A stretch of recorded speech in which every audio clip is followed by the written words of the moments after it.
Hi, welcome back to Creative Edmo. In part 1, we studied the poem in detail.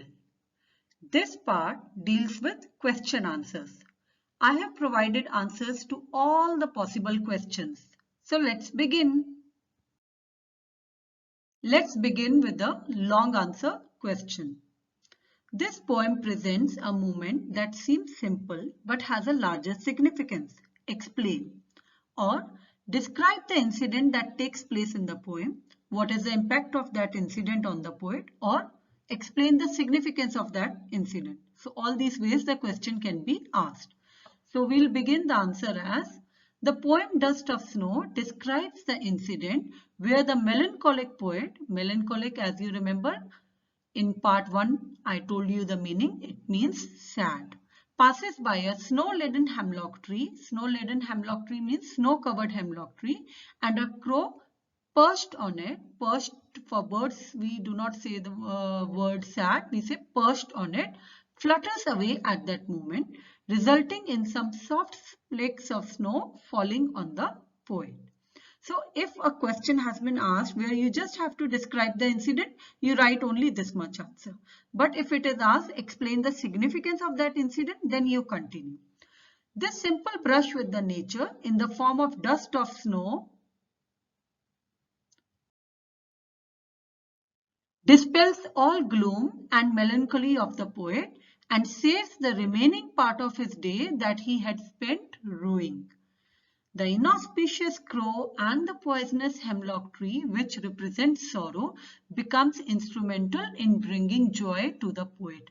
Very important line, as I told you in part 1 also. Please learn this line. You can fit this line in so many questions. Thus, the poem presents a moment that seems simple, but this seemingly unimportant incident brings about a big and positive transformation in poet's mood. Hence, it is extremely significant.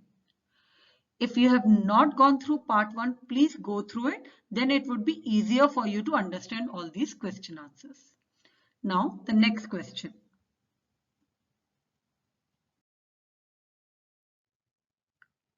Mention some symbols used by the poet.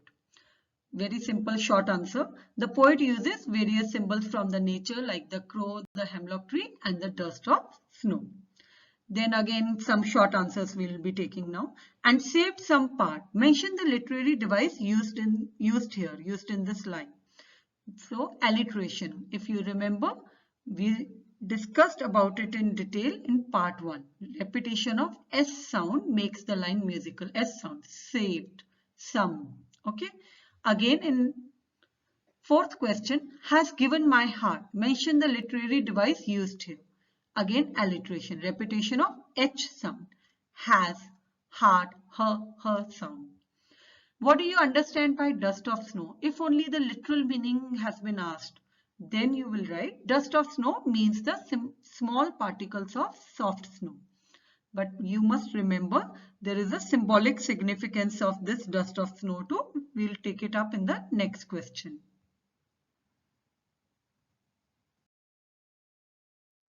Next question. What does the dust of snow represent? The symbolic significance of it. The dust of snow represents the joys that nature bestows upon us. Next question. Even though this poem is quite short, yet its meaning is quite deep. Explain. We discussed about this in great detail in part 1. Please go through it once, okay? I'm reminding you again and again. The beauty of this poem lies in its brevity. Brevity means not using excessive words. Quality of being short and concise. Okay? In mere 8 lines, the poet beautifully depicts how nature is a perennial source of joy, and even the so-called inauspicious and ugly aspects of nature, crow and hemlock tree representing sorrow, can become instrumental in bringing joy and hope. So nature always provides us joy. Okay, and even things that have negative connotations, they can become instrumental in providing happiness to us. Okay, so I have given the meaning bestow also over here. To bestow something on someone means to give or present it to them. This will help you in boosting your vocabulary, in expanding your vocabulary. You must check out my Word of the Day series too. It will really help you in improving your vocabulary. Next question, a simple one-line question. Where was the crow perched? The crow was perched on a snow-laden hemlock tree. Snow-laden means heavily covered with snow.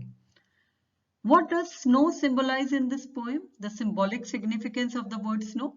See, snow generally symbolizes harshness, difficulties and barrenness. I hope you remember in part 1 I told you that nothing grows in snow. So it represents all this, and moving about in snow is difficult. So snow generally symbolizes harshness, difficulties and barrenness.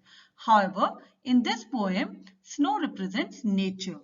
After the simple contact with nature in the form of dust of snow, the melancholy of poet disappears and he becomes joyful and hopeful. Melancholy means extreme sadness. Okay? Now the next one.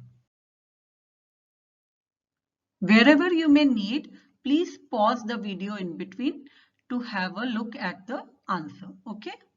Now next question. What are crow and hemlock tree usually symbolic of? Crow and hemlock trees symbolize sorrow. Crow is often considered ugly and inauspicious. You remember we discussed all about it in part 1, that how the poet chose unpleasant images. Okay? It is associated with misfortune and death. Hemlock tree is a poisonous tree. It is a deadly symbol associated with death and misery. Even then, the poet chose these images. And why did he do that? This question will be taken up in the next slides. Very important question. Do watch. Next question. Define imagery as a literary device. Explain the imagery used in the first stanza. So, if the definition comes, then you give the definition.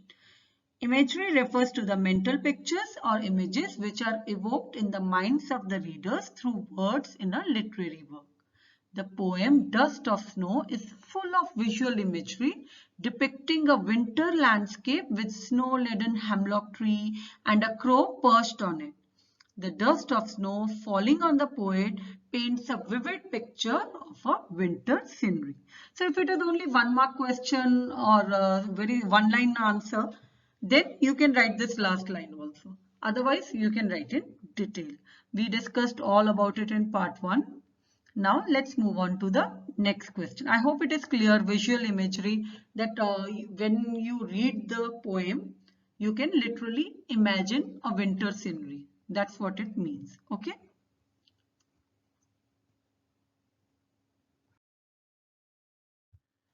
What state of mind did the poet have in the beginning of the poem?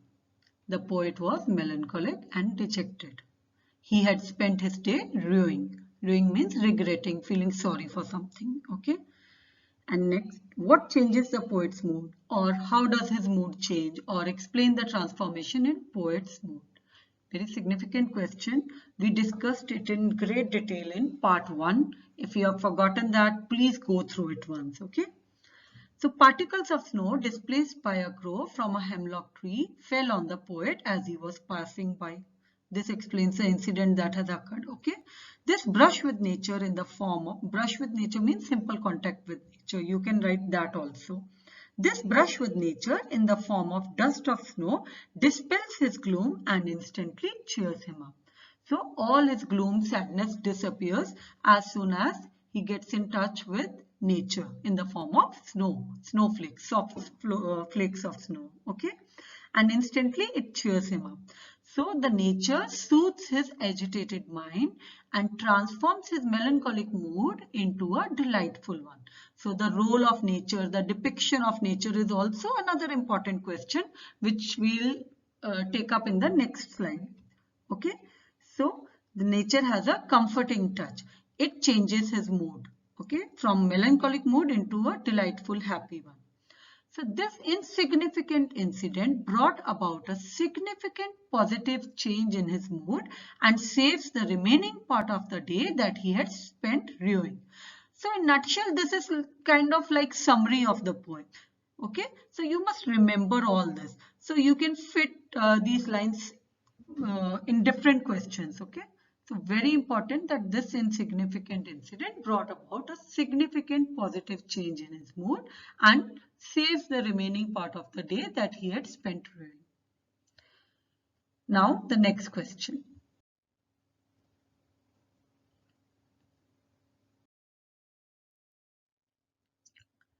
Now, with reference to context, type of questions can come. Very simple ones these are.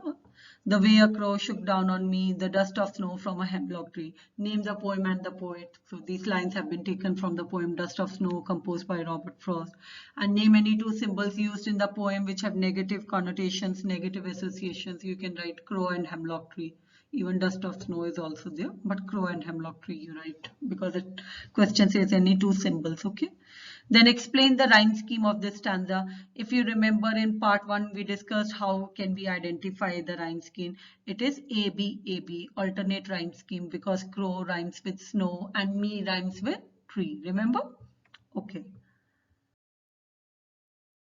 Another very significant question. How does Frost present nature in this poem?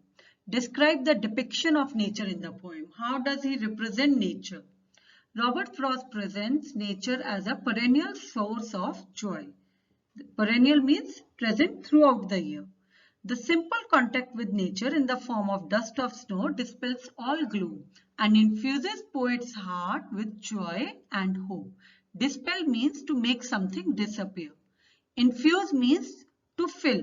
You can use these simple words also, but it is always better to improve your vocabulary. So that's why I have given these words to you.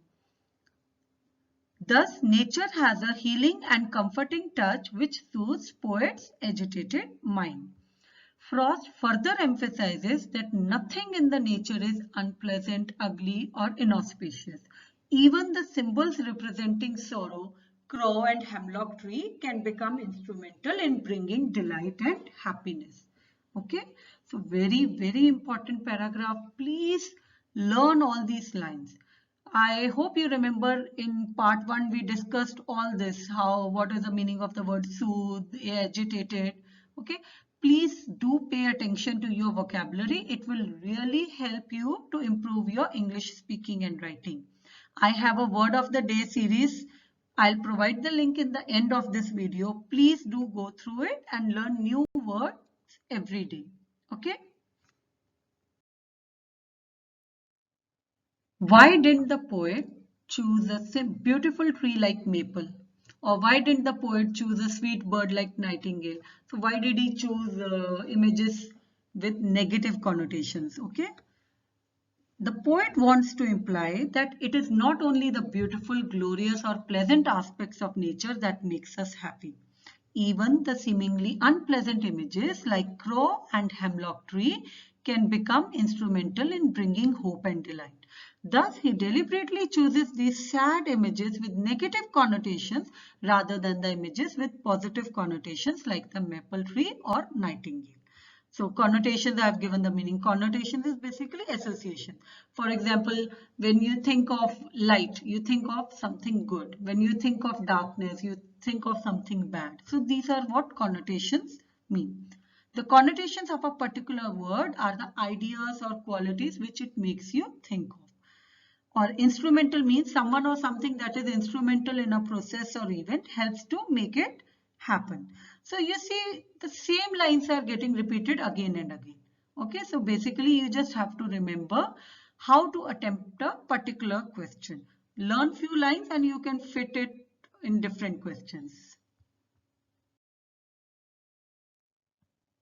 Next question. This poem is an excellent example of enjambment. Explain, or what is enjambment? This we discussed in part 1. Enjambment is a literary device. It refers to the practice of running lines from one to the next without using any kind of punctuation marks, comma, full stop, etc. to indicate a pause. Only one full stop is used in this poem at the end. Hence, it is an excellent example of enjambment. Now read this poem again and you will know that only in the end there is one full stop. Okay, so this is a literary device. Now, the last question, it is, What message does the poet wish to convey through this poem? What is the real message that the poet wishes to convey? Why did he write it? What is the feeling that he wants to convey to the readers? The poet wishes to imply that life is full of difficulties. We are surrounded by problems and sorrows that make us sad and dejected. But amid that sorrow and despair, we can find joy and hope. In the poem, the negative images representing sorrow, that is, the crow, the hemlock tree, and the dust of snow, become instrumental in bringing about a positive change in poet's mood. So in life, whatever we perceive as difficulties or problems may in fact be opportunities for us, isn't it? So even the things or situations we call unpleasant may in fact lead to something pleasant, as it happens in the poem. So this is basically the moral of the poem that we get. I hope this video helped you. Please do not forget to like, share, comment and subscribe to Creative Edmo. I'll be waiting for your comments. Please share this video with your friends. Thank you.